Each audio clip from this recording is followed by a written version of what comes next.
If I asked you to leave your job today, what would you leave the building with? Just think about that for a second. Your employer keeps the client, they keep the email, they keep the systems, they keep the processes, and on top of that, they keep the intellectual property. So, what do you actually own? And that's the question that most professionals never ask themselves until they are laid off. And by then, it's usually too late. If you've watched videos about personal branding before, you've probably heard the same advice. Post more on LinkedIn, network, be authentic. There's nothing wrong with that advice. It's just incomplete. This video isn't just about personal branding, it's something much more bigger. Call it career infrastructure. The same way organizations build systems that protect their future, professionals should also build systems that protect theirs. And trust me, asset number 6 completely changed how I think about careers, and it's backed by one of the largest studies ever conducted on how people actually find their footing. So stay with me.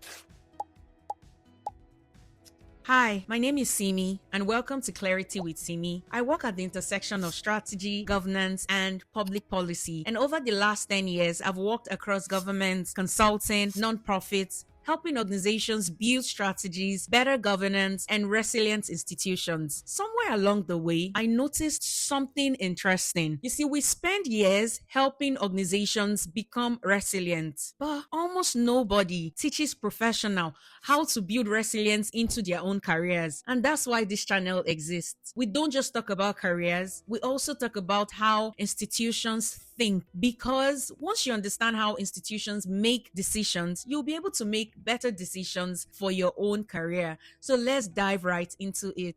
Let's talk about why all of this even matters, what's really happening across the labor market. This isn't just one industry having a bad year. In 2025 alone, more than 127,000 workers at US technology companies lost their jobs. The US federal government has also reduced its workforce by close to 300,000 positions within a single year. So public sector is not immune, because even in Canada, the Canadian Federal Public Service already lost thousands of jobs, and they are projecting that staffing levels will decline by around 40,000 from its peak. And if you work in the nonprofit sector, you probably don't need statistics, because funding is tightening, organizations are restructuring, teams are being asked to do more with less. Different sectors, different employers, same pattern. And every time layoffs happen, people ask the same question: how could they let someone so talented, how could they let them go? But I think that's the wrong question. The better question is, how do institutions make decisions? Organizations don't ask who's the hardest worker. They actually ask what helps the organization survive at any given point in time. And that's not cruelty. That's really institutional behavior.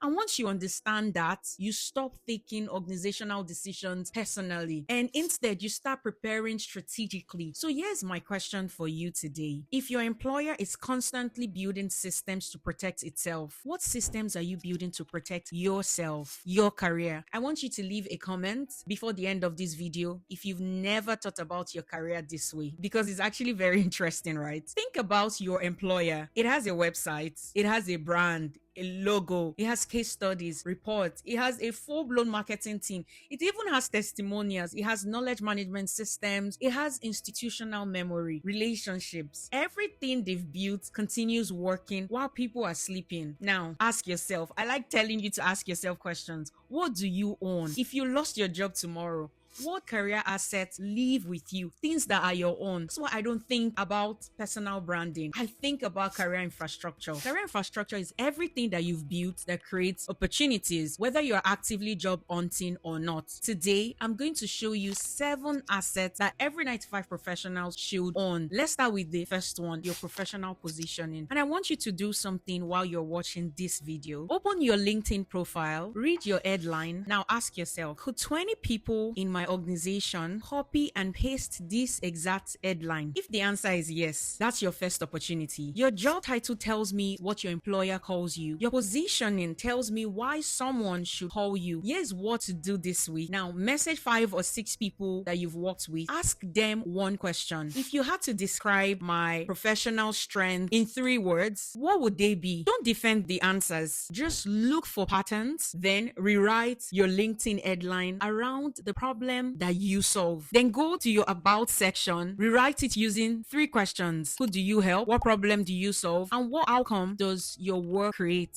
Finally, build out your featured section. Upload reports, frameworks, presentations, articles, media interviews, anything public that demonstrates how you think. If someone Googled your name tonight, would they understand your value in under 60 seconds? Now, the second asset is proof of work. And this might be the most underrated asset on this list. Almost nobody builds this one, which is exactly why it stands out to me. You need to create a career portfolio. And this is not just for designers alone. Everyone should have a career portfolio. You can include your policy briefs, consultation reports, research papers. If you're a finance professional, you can showcase financial models, dashboards, and business cases. If you're an HR professional, you can share onboarding frameworks and recruitment strategies that you've actually built, something that is not an intellectual property. If you're a project manager, you can include project summaries and lesson learned. If you're a consultant, you can showcase governance frameworks, strategic plans, and change management approach that you've actually used for past clients. Try to remove every confidential information. Ensure you blur names, anything that is sensitive data. Ensure that you're not sharing, but you're just showcasing how you think. Don't just tell people that you are strategic. You need to show them the type of strategic work that you've actually done. Asset number 3 is digital home. This is something that surprises people, and I'm going to tell you how to build a website, not because you're starting a business, but because you are building an asset. A simple one-page website is enough. Your biography, your resume, your portfolio, your writing, your speaking, your contact information, that's it.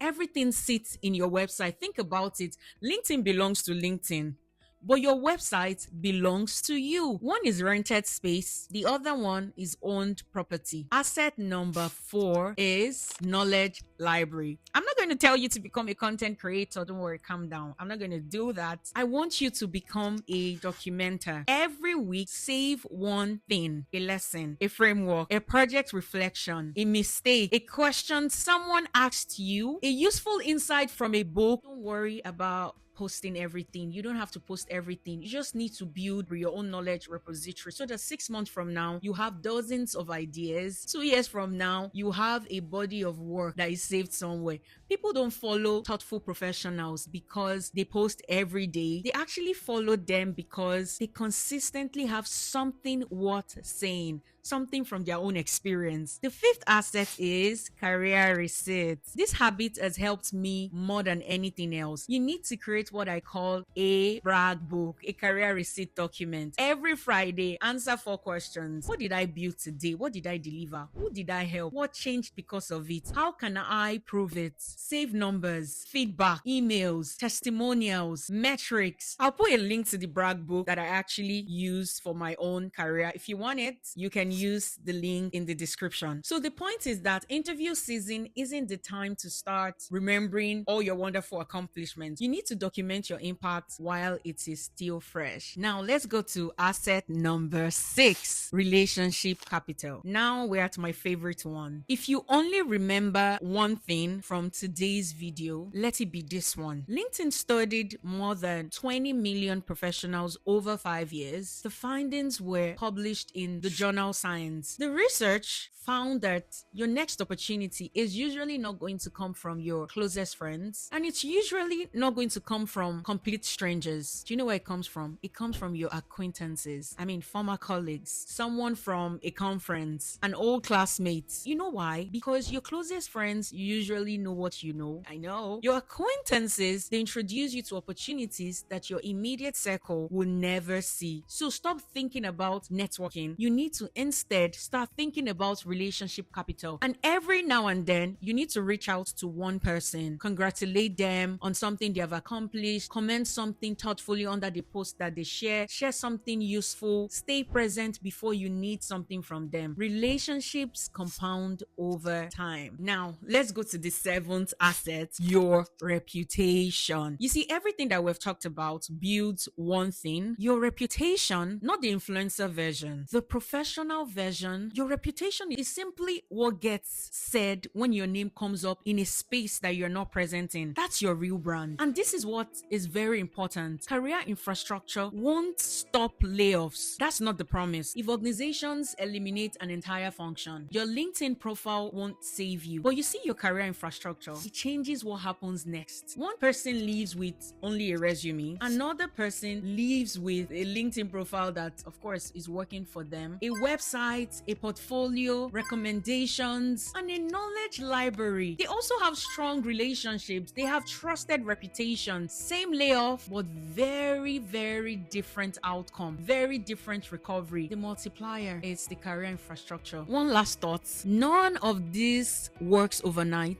Companies don't build trusted brands in 30 days. They actually build them over years. So one thoughtful LinkedIn post each week compounds, one portfolio update every month compounds over time, and one relationship that you build every week makes the difference. That's how careers compound. Remember the question that I asked you at the beginning. If you had to leave your job today, what would you leave the building with? Hopefully, your answer now sounds completely different. One of the biggest lessons my career has taught me is this one. We spend years helping organizations improve governance, manage risk, build systems. Very few professionals ever stop and ask, have I built the same resilience into my own career? That's why I don't think personal branding is about becoming an influencer. It's about building assets you own, systems that you're in control of, a reputation that continues working for you even when you're not. If this video changed the way you think about careers, subscribe to Clarity with Simi. I unpack how institutions think and how understanding that can actually help you build a stronger, resilient career. And before you go, I'd love to hear from you. Which of these 7 career assets are you going to build first? Let me know in the comments. Thank you for watching. I'll see you in the next video. Bye.